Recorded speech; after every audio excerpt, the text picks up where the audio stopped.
बच्चों, इस वीडियो में हम पढ़ेंगे चैप्टर यूनिटरी मेथड। तो बच्चों, जैसे कि आप अपने डेली रूटीन में मार्केट में जाते हैं कुछ चीज़ खरीदने के लिए। सपोज़ आप 5 पेन खरीदने के लिए जाते हैं, तो आप शॉपकीपर को जाकर क्या पूछते हैं कि एक पेन की कॉस्ट क्या है। तो जब आपको एक कैन पेन का प्राइस पता चल जाता है, तब आप उसको जितने आपको चाहिए उससे मल्टीप्लाई कर सकते हैं और फिर आपको टोटल पैसे पता चल जाते हैं आपको कितने देने हैं। जैसे एक पेन की कॉस्ट मान लीजिए 15 रुपीज़ है, तो 5 पेन की कॉस्ट होगी 15 इंटू 5 यानी कि 75 रुपये। तो ये एक सिचुएशन होती है जब आप मार्केट में जाते हैं। दूसरी सिचुएशन क्या होती है कि यदि आप एक पेंसिल खरीदने के लिए गए हैं शॉपकीपर के पास, उसका प्राइस पूछते हैं, तो वो क्या बताता है 1 डज़न पेंसिल का प्राइस बताता है, जो कि मान लीजिए 1 डज़न पेंसिल का प्राइस जो है वो 24 रुपीज़ है। तो एक डज़न में 12 यूनिट होती हैं, आप सबको पता है।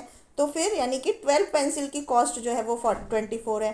तो एक पेंसिल की कॉस्ट क्या होगी, उस केस में हम क्या करते हैं, डिवाइड करते हैं। जैसे 25 डिवाइड बाई 12 दैट इज़ 2, तो 2 रुपये हो गई। तीसरी सिचुएशन क्या होती है, यदि आप 4 कॉपी खरीदने के लिए गए और आपने उसका प्राइस पूछा दुकानदार से, तो वो हमें बताता है कि सेट ऑफ 10 कॉपीज़ टुगेदर, मतलब 10 कॉपी के सेट की कीमत बताता है।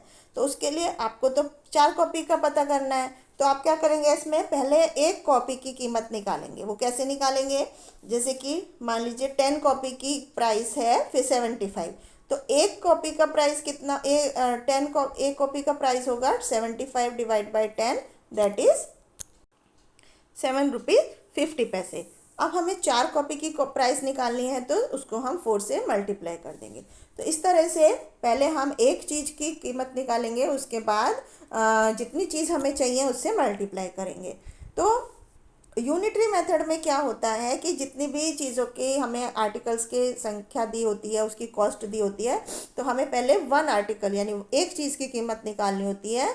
तो इस मेथड को हम मैथ्स में यूनिटरी मेथड बोलते हैं, यानी पर यूनिट, पर एक चीज़ की कीमत निकालने को। तो अब यहाँ पर इसको एग्जाम्पल की हेल्प से समझते हैं। जैसे कि यहाँ पर 6 पेन की कॉस्ट है 60 रुपीज़ और हमें 8 पेन की कॉस्ट निकालनी है।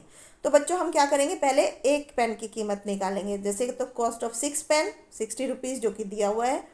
एक पेन की कॉस्ट निकालने के लिए हम 60 डिवाइड बाई 6 करेंगे, तो 10 रुपीज़ आया। अब 8 पेन की कीमत निकालने के लिए हम उसको मल्टीप्लाई कर देंगे 1 पेन की कॉस्ट से, तो 80 रुपीज़ ये हमारा आंसर हो गया।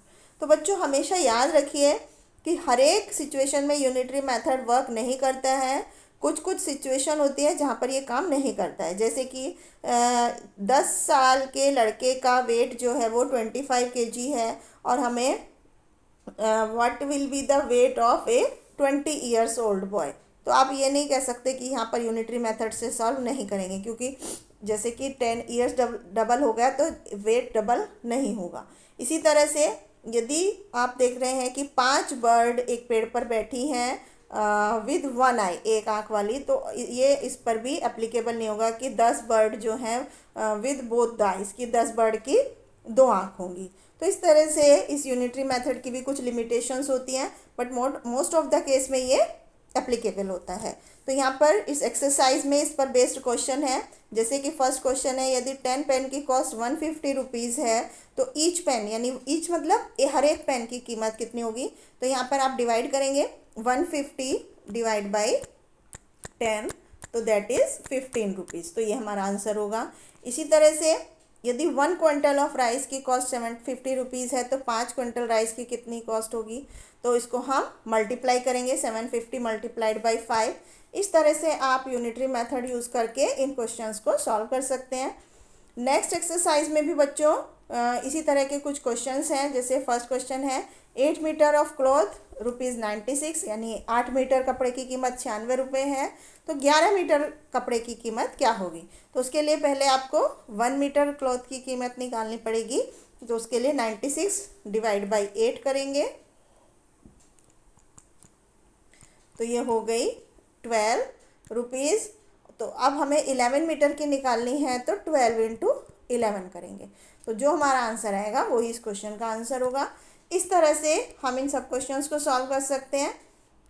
तो ये था यूनिटरी मेथड के बारे में। आई होप आपको समझ में आ गया होगा। Thank you.